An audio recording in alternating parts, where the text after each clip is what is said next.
a little bit of the journey. Of course, you're a Knicks fan and you're leading the charge, bro. So tell me a little bit about what it was like for you in your childhood when you got on, when it was officially burning in your heart, like, nah, I'm riding with the Knicks, and how this kind of began to develop. Yeah, as a kid, it's just watching those classic Knicks rivalry games on the NBA on NBC. Yeah. Right? So maybe you wake up on a Sunday, you go to church. It was a routine, right? Yeah. Your routine. You go to church, you come home, you eat lunch, and then 1 o'clock the game is starting. Bob Costas is setting the stage, right? Maybe it's Jordan coming into town. Yep. Or it's Reggie Miller coming into town. Like those classic rivalries. Once Riley left, when the Heat would come into town, like that was must-see TV. You had to be in front of the TV. Yeah. And so that was just me from an early stage, and my family would get into it. My aunt was a diehard Knicks fan. That's dope. And because we are of Jamaican heritage, Patrick Ewing. Okay. That was our guy. Jamaica. Right, exactly. So, that was our guy, and we were just riding with them through and through. Yeah. And the beautiful thing about sports is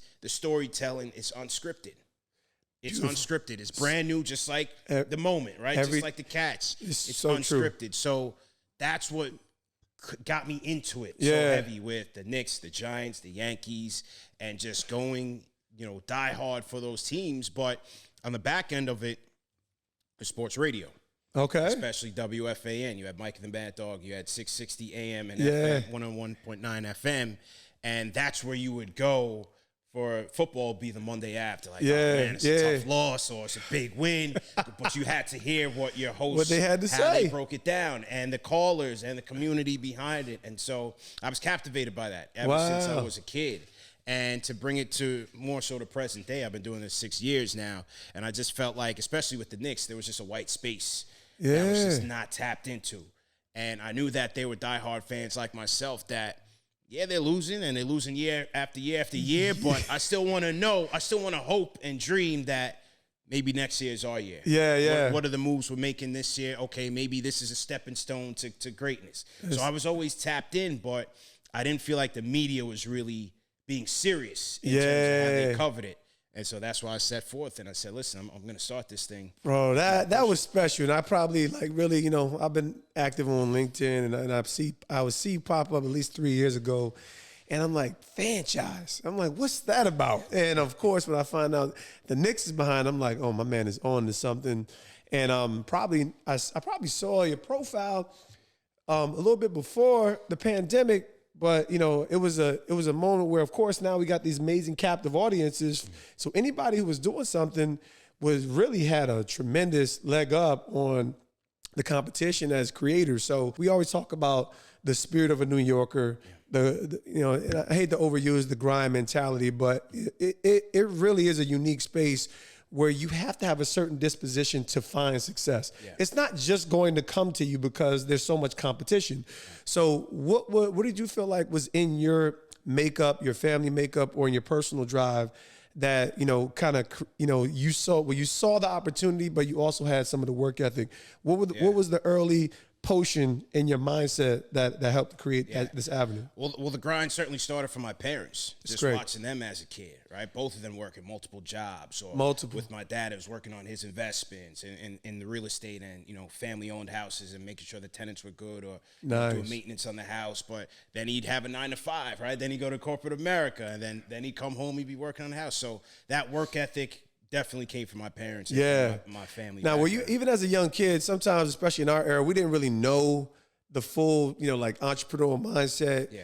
And, did you appreciate it, or were you one of these kids that is like, I want to get away? I felt like it was two different kinds of kids in my era where it was like, some people saw and appreciated the grind their parents were putting in, and some people was like, nah, I'm going to pave my own pathway. So, obviously, you see it now, but what was it like in the moment? It's funny because I certainly appreciated it because one thing about my parents is when it came to material things, you don't go to your dad for that. You go to your mom for that. Yeah. But when it came to, life, investments, things that you needed in life, no was never an answer for them. Wow. And so they always believed in me. They always invested in me and invested in my success. And then at the same time, I always had a drive to just work and get out on my own and try to do my thing.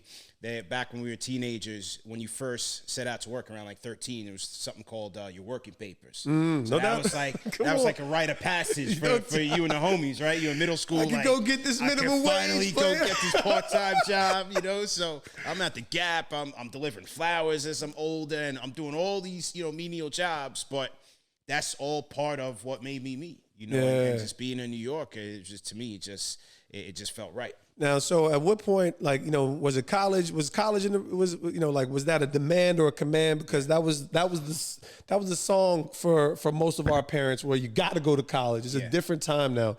And so was that on the road? And at what point were you like, media is the space that I want to be? Because, you know, obviously there's many pivots in life. And how did you know, what was the plan from the start to as opposed to how you end up carving this amazing lane as a contributor in the media space? Yeah, you know, college was definitely, it wasn't an option. Like we were going to school. You was going to do this. We were doing this.